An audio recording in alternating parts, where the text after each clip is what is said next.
ഇന്നത്തെ ഏറ്റവും പുതിയ ARM ബോക്സ് ഓഫീസ് റിപ്പോർട്ടുകളിലേക്ക് ഇവർക്കും സ്വാഗതം. ഇന്ന് ടൊവിനോയുടെ അജയന്റെ രണ്ടാം മോഷണം എന്ന സിനിമയുടെ 26ാം ദിവസമാണ് തിയേറ്ററുകളിൽ. നാലാമത്തെ തിങ്കളാഴ്ചയും വളരെ മികച്ചതായിട്ട് സിനിമ തിയേറ്ററുകളിൽ മുന്നേറുന്നു എന്നാണ് നാം മനസ്സിലാക്കുന്നത്. അതുപോലെ സിനിമയുടെ കേരള ട്രാക്കിങ്ങിലേക്ക് വരികയാണെങ്കിൽ ഇന്നലെ ഞായറാഴ്ച ഇതേ സമയം 1,31,00,000 മുകളിലായിരുന്നെങ്കിൽ ഇന്ന് 30 ലക്ഷത്തിന് മുകളിലാണ് സിനിമയുടെ കേരള ട്രാക്കിംഗ് ഗ്രോസ്.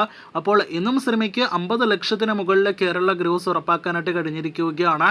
ഇന്നലെ വരെയുള്ള 25 ദിവസങ്ങൾ കൊണ്ട് കേരളത്തിൽ 58 കോടി 10 ലക്ഷം കേരള ഗ്രോസ് കളക്ഷൻ നേടിയെടുത്ത സിനിമ ഇന്നത്തോടെ 58 കോടി 60 ലക്ഷത്തിന് മുകളിലെ കേരള ഗ്രോസ് കളക്ഷൻ നേടിയെടുക്കുന്നതാണ്. ഇന്നത്തോടെ സിനിമയുടെ ആകെ വേൾഡ് വൈഡ് ഗ്രോസ് 96 കോടി രൂപയ്ക്ക് മുകളിലേക്കും എത്തപ്പെടുമെന്ന് ഉറപ്പാക്കപ്പെട്ടിരിക്കുകയാണ്. 96 കോടി 50 ലക്ഷം റേഞ്ചിലാണ് 26 ദിവസത്തെ ARM വേൾഡ് വൈഡ് ഗ്രോസ് ആയിട്ട് നിലവിൽ നാം പ്രതീക്ഷിക്കുന്നത്.